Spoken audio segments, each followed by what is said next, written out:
Today I'll be reviewing Season 2 of Inspector. Season 1 was decent, so I decided to watch Season 2 as well.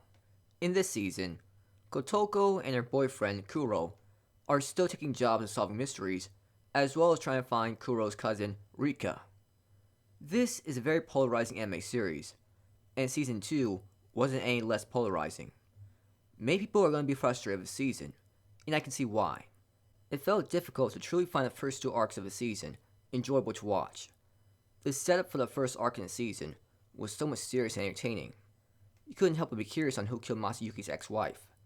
It was fascinating seeing Kotoko go into possible answers to mystery. It's intriguing to see how even untrue answers could provide the answer to mystery. The problem with this first major arc is that it just didn't really feel like a satisfying ending. That all these conversations and possible answers felt pointless to talk about because the mystery was already solved.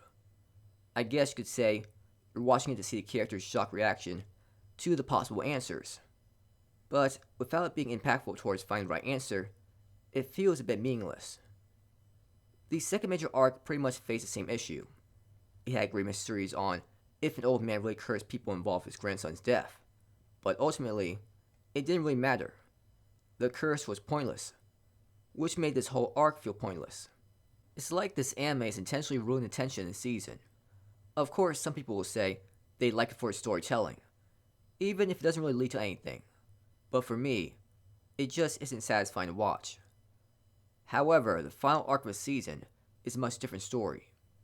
It was so good in comparison to the first two arcs. It was about characters trying to give answers to the murder of their mom. Now that was entertaining because when the characters gave out the possible answers to what happened, these answers, even if untrue, not only provide a path to a true answer, it led to shocking plot twists as well.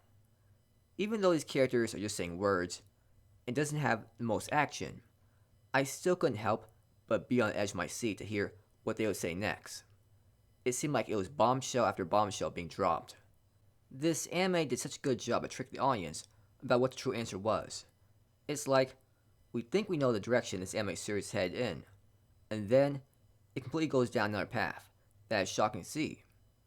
If the other arcs of the season was like this, it could have been such a great season. There were new characters in Season 2. The problem though is that it seems like they won't appear in future seasons, so it's hard to get really attached to them. The opening and ending song for the season were okay, nothing too special. The music throughout the season was great, and really helped make certain scenes feel more suspenseful and exciting. The animation style looked the same as it did in Season 1, and the animation looked good throughout. This was an alright season. The first two arcs of the season felt kinda disappointing, but the third major arc definitely made up for it. I give this season a 7 out of 10.